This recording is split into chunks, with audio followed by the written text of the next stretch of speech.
어제 우리는 압살롬이 다윗을 몰아내고자 하는 야욕을 품고 다윗을 깎아내리고, 그리고 예루살렘에 재판하러 올라온 사람들의 마음을 사서 환심을 4년 동안 사고 난 이후에 헤브론으로 가서 음모를 꾸미는 것을 우리가 볼 수가 있었습니다.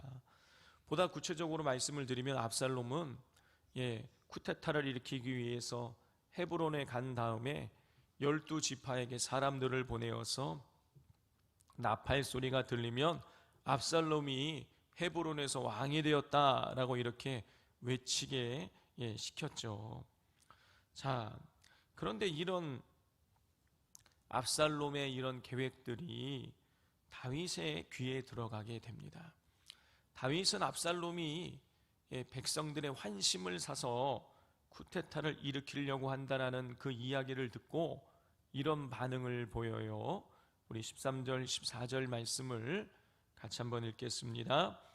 전령이 다윗에게 와서 말하되 이스라엘의 인심이 다 압살롬에게로 돌아갔나이다 한지라.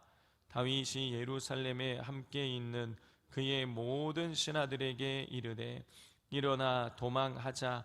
그렇지 아니하면 우리 중 한 사람도 압살롬에게서 피하지 못하리라. 빨리 가자. 두렵건대 그가 우리를 급히 따라와 우리를 해하고 칼날로 성읍을 칠까 하노라. 다윗은 백성의 민심이 압살롬에게로 돌아갔다는 소식을 듣고 신하들에게 일어나 도망가자 라고 이렇게 이야기합니다. 자, 여기서 일어나로 번역된 히브리어의 원래 뜻은 뭐냐면 서두르자, 그런 뜻이에요. 그러니까 다윗은 압살롬의 이야기를 듣고 야, 우리 서둘러서 빨리 도망가야 된다라고 그렇게 지금 재촉을 하고 있는 것입니다. 자, 그런데 성도 여러분, 오늘 이 장면을 이렇게 읽으면서 좀 의아하다는 생각이 들지 않으십니까? 아무리 압살롬이 그렇게 계획을 세우고 있다고 할지라도, 백성의 환심을 샀다고 할지라도, 그래도 군사는 다윗이 더 많지 않을까요? 만약에 군사가 대규모로 압살롬에게 빠져나갔다면 당연히 다윗이 알았을 거예요.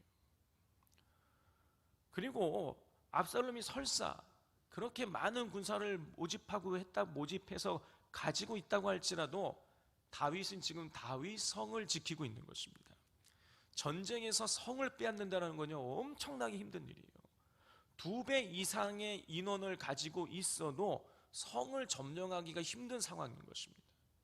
다윗은 지금 예루살렘의 다윗성에 있고 압살롬은 자기의 그 헤브론에 가 있으니까요, 실제적으로 거기까지 공격을 해서 오는 것도 쉬운 일이 아니에요. 그래 다윗은 이 압살롬이 헤브론에서 지금 음모를 꾸미고 있다는 그 이야기를 듣자마자 우리 지금 서둘러 도망가자 하고 한번 싸워보지도 않고 지금 피난길에 오르는 것입니다. 왜 도망갔을까? 다윗은 왜 도망갔을까요? 왜 싸워보지도 않고 왜 도망갔을까요? 왜 협상도 안 해보고 왜 도망을 갔을까요? 자, 이에 대한 힌트를 우리가 이 14절 마지막 부분에서 찾을 수가 있습니다. 14절 마지막 부분에 보면 그가 우리를 급히 따라와 우리를 해하고 칼날로 성읍을 칠까 하노니 그랬어요. 다윗은 압살롬이 칼날로 성읍을 칠 것이다 라고 이렇게 말하고 있습니다. 자, 이 부분에서 우리는 다윗이 도망간 이유를 찾아볼 수가 있는 것이죠. 칼날로 성읍을 칠까 하노니, 자, 이거는 누구를 염려하고 있는 것입니까? 백성을 염려하고 있는 거예요. 전쟁이 일어나면 피해를 보게 되는 것은, 칼을 들고 싸우다가 피해를 보게 되는 것은 백성이 보게 되는 것입니다. 이 다윗은 먼저 백성을 염려하는 마음이 있었던 거예요. 그러나 이것이 그 도망을 가게 되는 계기 중에 하나이지만 제가 생각할 때에는 더 중요한 이유가 있는 거예요. 그건 뭐냐면 하나님께서 다윗에게 선지자를 통해서 주신 말씀 때문에 그런 거예요. 자, 밧세바가 다윗이 밧세바를과 간음을 하고 그 죄를 덮기 위해서 그의 남편 우리아를 전쟁에 깊숙한 곳에 집어넣음으로 죽게 만드는 그런 살인 교사를 하게 되었죠. 그때 하나님께서 나단 선지자를 보내십니다. 나단 선지자를 보내서 다윗에게 그의 죄를 깨닫게 하시고 그에게 징계를 선포하세요. 한번 찾아보겠습니다. 12장 10절 말씀이에요.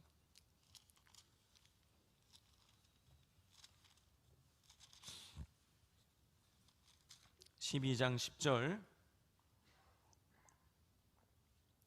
우리 9절 10절을 12장 9절 10절을 한번 읽어보겠습니다. 그러한데 어찌하여 내가 여호와의 말씀을 없인 여기고 나 보기에 악을 행하였느냐. 내가 칼로 햇사람 우리아를 치되 암몬 자손의 칼로 죽이고 그의 아내를 빼앗아 내 아내로 삼았도다. 이제 내가 나를 없인 여기고 햇사람 우리아의 아내를 빼앗아 내 아내로 삼았은즉 칼이 내 집에서 영원토록 떠나지 아니하리라 하셨고 그랬어요. 자, 9절에 보면 네가 암몬 자손의 칼로 우리아를 죽였다라는 얘기가 나와요. 그리고 10절에는 네가 아내를 빼앗아 그렇게 삼았으니 네 아내로 삼았으니 칼이 너의 집에서 영원토록 떠나지 않을 것이다. 칼이 영원토록 너희 집에서 떠나지 않을 것이다. 이런 징계를 듣게 된 것이죠. 자, 그런데 오늘 본문 이 15장 14절에 뭐라고 말하고 있습니까? 그가 우리를 따라와 우리를 해하고 칼날로 성읍을 칠까. 다윗은 이 압살롬의 이야기를 듣자마자 이 압살롬의 칼은 나의 죄에 대한 하나님의 칼이 영원히 떠나지 않을 것이라는 하나님의 징계로 받아들인 것이에요. 하나님이 나를 징계하시는 것이라면 다윗은 하나님을 이길 수가 없는 것이죠. 그러니 싸워보지도 않고 지금 피난길에 오르는 것입니다. 자, 이 장면에서 우리는 다윗이 자신의 죄에 대한 하나님의 징계를 받아들이고 있다라는 것을 우리가 알 수 있어요. 다윗이 하나님의 징계를 받아들이고 있다라는 것은 무슨 뜻입니까? 하나님의 주권을 인정하고 있다라는 것이에요. 잠시 잠깐 그의 마음이 흔들려서 죄를 범하였지만 마음을 돌이킨 거예요.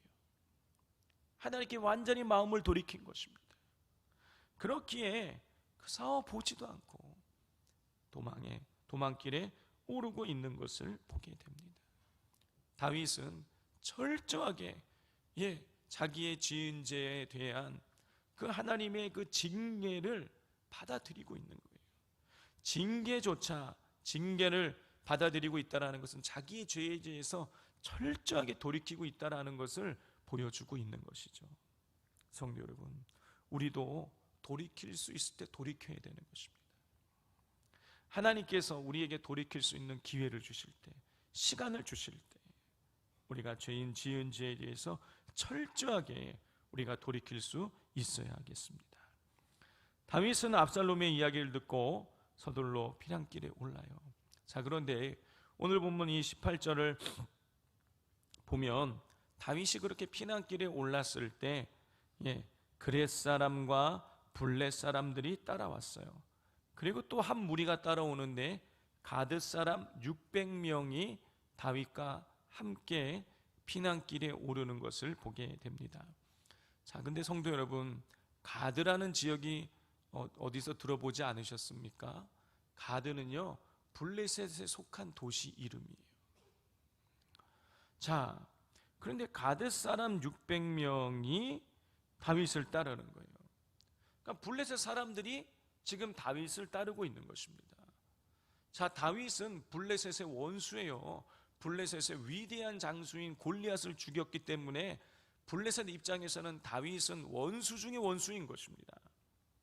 자, 그런데 어찌된 일인지 이유는 알 수 없지만 이 가드 사람 600명이, 블레셋 사람 600명이 다윗을 따르고 있는 거예요. 그리고 19절을 보면 다윗은 가드 사람 그 600명 중 이때라는 사람과 대화를 나눕니다. 이 이때라는 사람이 그저 600명 중에 한 사람이었는지, 아니면 이 600명 무리의 우두머리였는지, 아니면 그 중간에 장수였는지, 그의 직함은 우리가 알 수가 없어요. 그런데 하여튼지 간에 이 다윗이 그 이때라는 사람과 대화를 나눕니다. 이 다윗은 자기가 도망치는 이런 상황에 처해 있는 처량한 사람이니까 나를 따르지 말고 너 고향으로 돌아가서 그 땅의 왕을 쫓으라고. 그러니까 한마디로 말해서 다윗은 나 쫓아봤자 너한테 득될 게 하나도 없다. 그러니 너는 어서 고향으로 돌아가서 너의 왕을 따르라고 이렇게 말하는 것이죠. 그런데 이때가 뭐라고 이야기하냐면 다윗이 어느 곳에 있든지 또 사나 죽으나 나는 당신 다윗과 함께 하겠다고 그렇게 이야기를 합니다. 저는 이런 이때의 모습을 보면서 우리 주님 생각이 났습니다. 세상 사람들은 자신의 이익을 따라서 움직이죠. 사람들은 인기적인 존재예요. 상황에 따라서 얼마든지 마음이 변합니다. 그러나 우리 주님은 설령 세상 사람들이 모두 우리를 버릴지라도 우리 주님께서는 결코 우리를 버리지 않으시고 항상 우리와 함께하고 계시죠. 그러므로 우리가 의지할 분은 우리 주님밖에 없는 것입니다. 우리 주님 말씀하시죠. 수고하고 무거운 짐진 자들아 다 내게로 오라. 내가 너희를 쉬게 하리라. 우리가 세상의 일들로 인생에 무거운 짐이 지어져서 허덕이고 있는 그때에, 우리가 힘들 때에, 우리가 어려울 때에 주님께서 우리를 초청하셔서 우리를 도와주시겠느라고 말씀하고 계십니다. 이 사실을 기억하시고 우리가 어려울 때, 힘들 때 사람의 위로를 구하지 마시고 오직 예수님을 찾아가서 예수님께 인생의 무거운 짐을 내려놓고 주님 주시는 쉼을 누리게 되시기를 주님의 이름으로 부탁을 드립니다. 오늘 말씀을 기억하며 우리가 기도하기를 원합니다. 우리가 하나님 앞에 돌이켜야 될 우리의 죄는 없습니까? 우리가 회개는 하기는 했지만 그냥 잠시 잠깐 양심의 가책에 찔려서 회개했을 뿐 우리의 삶이 돌이켜주지 못한 부분들은 없습니까? 이 시간 기도할 때 하나님, 우리로 하여금 돌이키지 못한 부분들이 있다면 깨닫게 하시고 우리가 죄를 철저하게 회개하고 죄에서 완전히 돌이킬 수 있게 하여 주옵소서. 모든 상황 중에 힘들고 어려울 때에 우리의 무거운 짐을 대신 지어주시는 주님을 의지하게 하여 주시고 주님께 인생의 문제를 내려놓고 주님의 그 역사하심을 받아 누리게 해달라고, 또 우리 금요 기도회를 통해서 성령의 충만함이 임하게 하시고, 또 금요 교구 리더 모임을 통해서 우리 교구의 리더들이 영적으로 하나님의 그 능력을 받게 해달라고 주여 부르짖고 기도하겠습니다. 주여.